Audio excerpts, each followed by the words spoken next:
excited to announce that we have partnered with Thooto. Thooto is one of our training partners where we supply their learners with payslips. To join us as one of our training partners, please contact babalo at connecthr.co.za. Hello, everybody. Welcome back to Connect HR Hangouts. It's your sizzling host, Babi Mawela. We are back with episode 6. We hope you enjoyed the previous episode. And if you're new here, welcome. If you're a returning subscriber, please don't forget to comment, share, like, and click on the notification button so that every time we upload an episode, you get a notification. Today, as you can see, we've got a different vibe in studio. We've got a male guest. How are you, John? I'm good, and yourself, buddy? I'm good. This is your time to shine. Please introduce yourself to our audience. Let them know who John is. And yeah. Okay, my name is John. I am the founder of a company called Thooto. Thooto is an online learning platform for accredited courses. We work mainly with corporates, but we also do have courses that are available for consumers and the general public. So yeah, that's my main gig right now. Amazing. And please touch on your entrepreneurial journey. You're a young, successful entrepreneur. What did it take to get here? Just shed some light to our audience. Successful is a hard word, man. Success is relative, right? Mm-hmm. So my whole journey with entrepreneurship basically started in high school. I think we had started a software development company in high school, building out applications for building. We initially started off with just websites, but I guess it progressed into more complex applications. I recall a period in high school where we were working on an application for hospitals. Mm-hmm. And literally we had gotten a medical claims company to actually pay us to build out a system that would automate the whole. I guess you know when the ambulance come and pick someone up. Yeah. They have to take their vitals and take all of those information. So all of that whole process is typically done via pen and paper, which creates a lot of issues because if something is written wrong or some piece of information is missing, the insurance companies will use that as a reason not to claim, not to grant your claim. So it's very sensitive. So we had kind of pitched digitizing that whole thing, and we were working with the claims company to actually build the solution. And literally in high school, well, the solution never got fully rolled out, but we had made something like over 50,000 Rand in high school from just that one project. So I was already hooked. And then you compound that by the fact that I was already exposed to the whole Silicon Valley and seeing all of these young people drop out of college and start businesses. I think I was really inspired by that. So even with going to university, I had really only gone to university just so I could drop out, which I did in record time. You dropped out in record time. It was like less than a week. Yeah. And for me, the calculation I'd done for myself there was, even if I had failed for 4 years at entrepreneurship, which is around the same length as the degree, I would be far ahead of my peers because I would have had real world experience. I would have had a network, and also I didn't really think I was going to fail. Yeah. But even if I did, like, I can't be worse off than somebody that's, let's say, graduating with no actual work experience. Got you. Yeah, so I don't know. It made more sense to me. It felt practical, and the degree I was doing was business administration, which I didn't think it had any real bearing to what running a business was like. So I didn't feel feel that particular qualification would have actually served me and any of the things that I actually really wanted to do. Sure, that's amazing. And tell me, why did you enter the skills development space for people who don't know your story? Yeah, so I guess for the longest of time, I've been running a software development company called Param. Param builds applications for corporates as well as, I guess, startups. Okay. We've done work with some of the big banks and insurance companies and telcos, and so we've been really fortunate to have been involved in like some really large scale projects, and so I kind of understand like technology and the skill set that's required for someone to, let's say, become a senior, intermediate, and junior developer. How I actually got exposed into the skill space was through hosting learners that were on these skills development learnership, which if for people that don't know what that is, corporates have a certain percentage of their budget that they need to allocate towards skills development, and a big chunk of that should be allocated towards unemployed youth. Yes. And for most part, the companies are not able to actually host the learners themselves, because if you have, let's say, an obligation to train 100 learners each year, imagine now a company adding 100 people or staff into their company each year. It's not sustainable, right? Because once they go out of the learnership program, they now become full-time employees, and they have all of these, I guess, rights as employees, which again for a company is not sustainable. So typically companies pay for the qualification, but they also pay for them to do work experience for a whole year. So it's and they give them a stipend. Stipend ranges between 3.5 to 5,000 rand. So we were actually hosting some of the learners that were going on these corporate funded learnership programs. Yeah.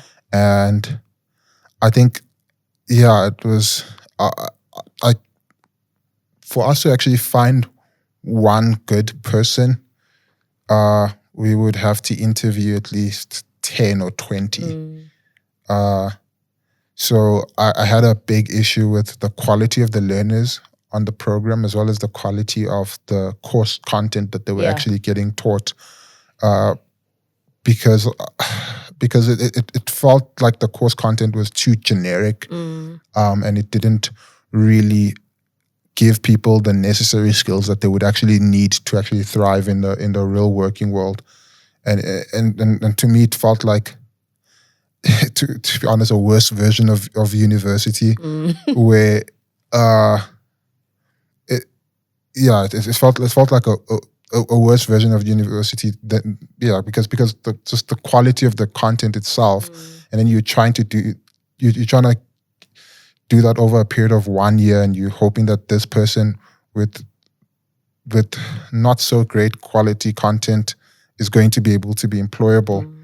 Well, so that was the one part. It's the quality of the learners didn't feel good, and then the quality of the course content didn't feel good. And then I also realized that companies were actually spending billions each year. Like if you look at kind of South Africa in general, like billions go into skills development, and this is money that's meant to go to the most in need people, but also the most capable people. And it felt like it wasn't going to the most capable people that were in need. It just felt like it was a tick boxing exercise, and I felt like there was just a whole lot of things that was wrong with the space. And I'm like, how are we actually going to actually progress as a society if we've got these amazing initiatives that are set out, but they aren't being used to its full potential?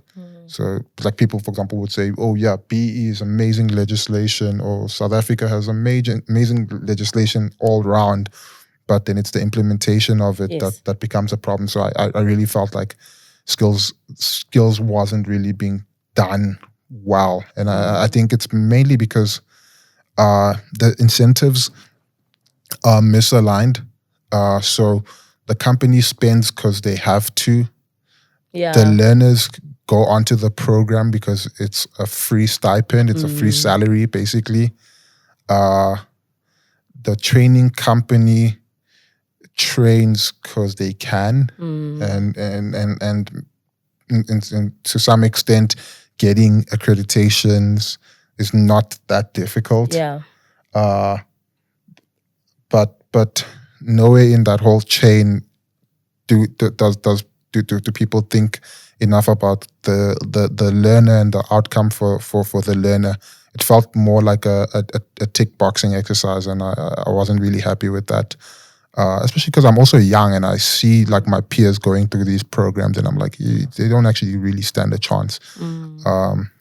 So yeah, me going into the space was really to say, how can we actually create courses that are actually a lot more industry relevant, and how do we also find the right people to take the courses? Because if you can get the right people in there, the people that are most deserving, the people that have actually shown that they actually work hard, that they actually put in effort in terms of how they present themselves, and it's not just people that are taking chances, then you can actually get better results, and you can create a much more, I guess, sustainable workforce, I guess, broadly.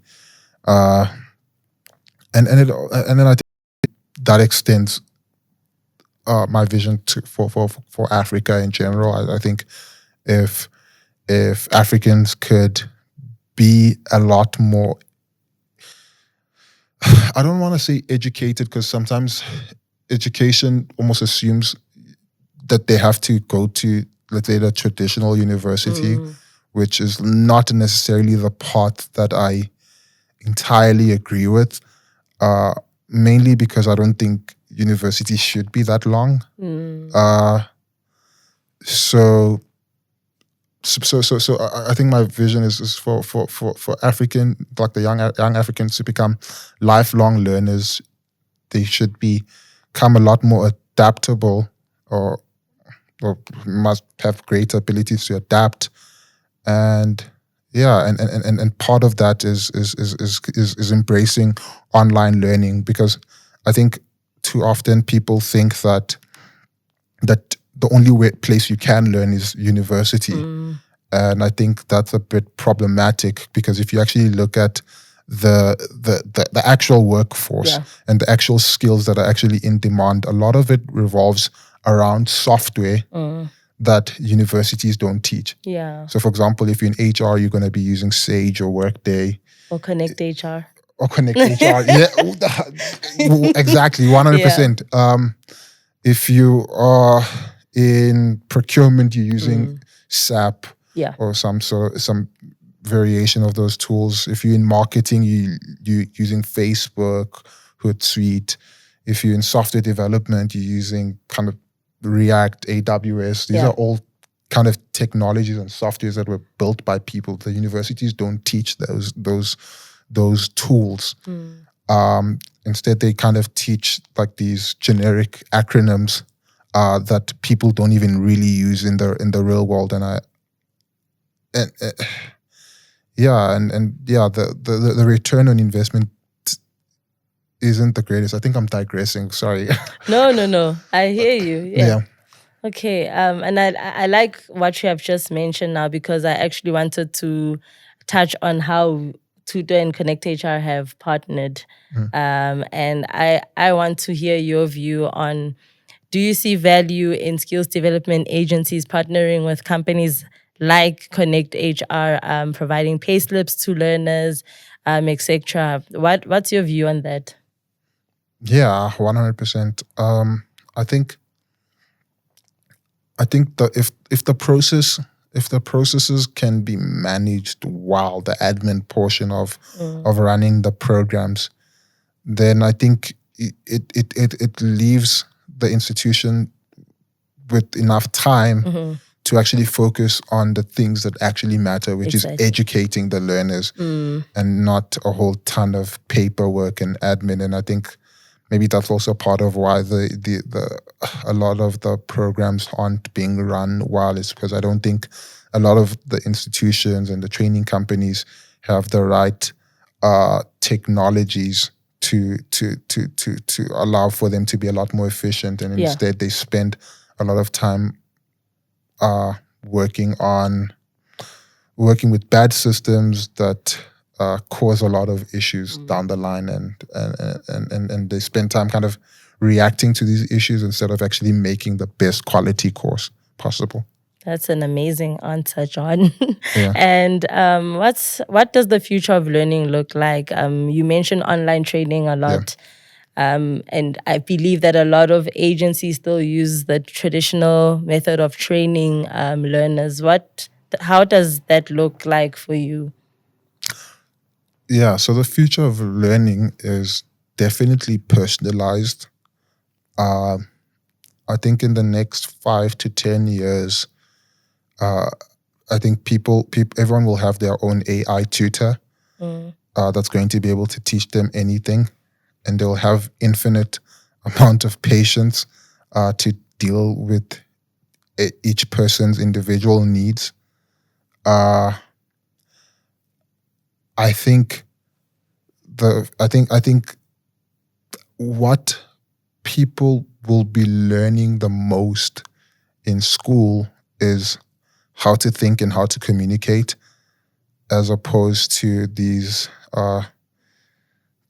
general courses that are meant to prepare you for careers. I think in the future, AI is going to be able to do most of the work for us, but we still will need humans to give the AI's instructions. So there's going to be a strong need for people to have good communication and then good,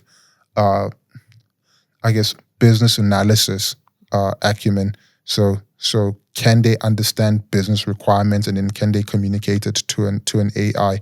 And I think that is going to is going to kind of filter down into almost foundational learning, where we'll have to reinvent or rethink how education should be, because it's unsustainable to it doesn't make sense that we live in an AI future where essentially AI can do anything you want it. Like, for example, you can ask ChatGPT any question. Like, you don't need to know history. You can like, you've got history on your phone, you can get it in on demand. So what's going to be more important than that is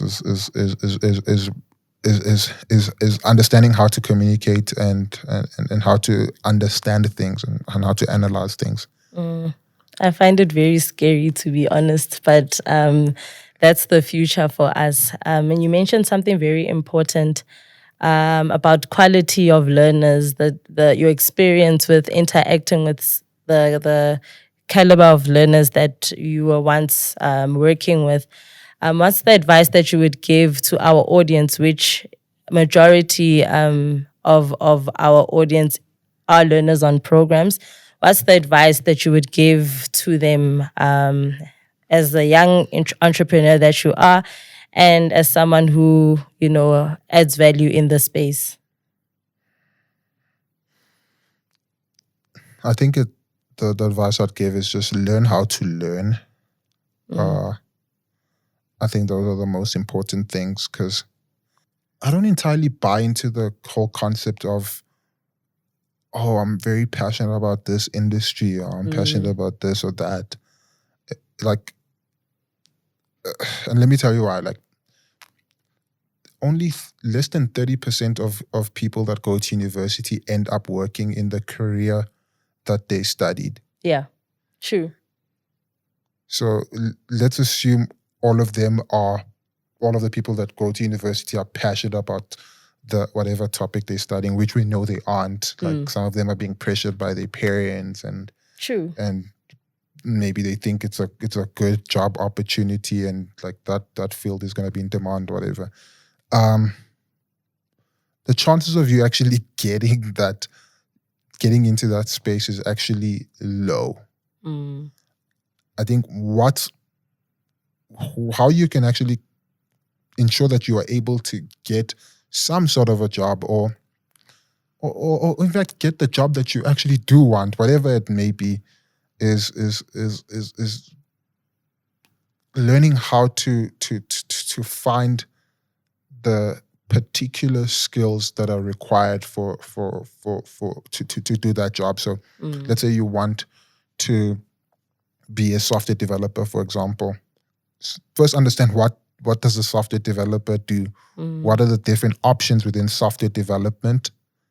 And then and then what are the different niches? Because the world is hyper niched down. So meaning not very few people, except if you're, let's say, an executive, are doing multiple roles at the same time. Most of the time you're just doing one thing. Yeah. So in the industry, let's say it's software development or IT, in that industry, look for all the niche jobs that exist within that industry, and you'll very quickly realize that you can probably just do an online course and get that skill, and you didn't actually need to go to university. Maybe obviously when we speak about like medicine and law, it might be a slightly different thing. But I've got another hot take, which is you don't actually need to go to law school for 4 years or even medicine. I don't even think you need to study medicine for 7 years. Because you're studying for 7 years only to niche down anyways. Yeah. And then by the time you get to your year 7, like the stuff that you've completely forgotten, the stuff that you learned in year 1, 2, and 3. And then in fact, it might even, like, if there's any new knowledge, it might actually not be super relevant anymore. So I think even with medicine and studying to be a doctor, that could be done a lot quicker. But we're not allowed to question the institutions. Yeah, we're not allowed to. Like, they know better. Yeah. But thank you, John, for your time. We are done with the episode. Ladies and gents, please let us know what you think. Tell us in the comment section. Let us know what you think, what you'd like to hear from us. And where do people find you on social media? Don't find me. I'm joking. I'm joking. Mainly LinkedIn. Yeah. Okay. LinkedIn. As? John Kitenge. Just John Kitenge. John Kitenge. Thank you. Thank you, John, for joining us. Thank you for your time. We'll see you in episode 7. It's your sizzling host, Pabi Mawela. See you next time.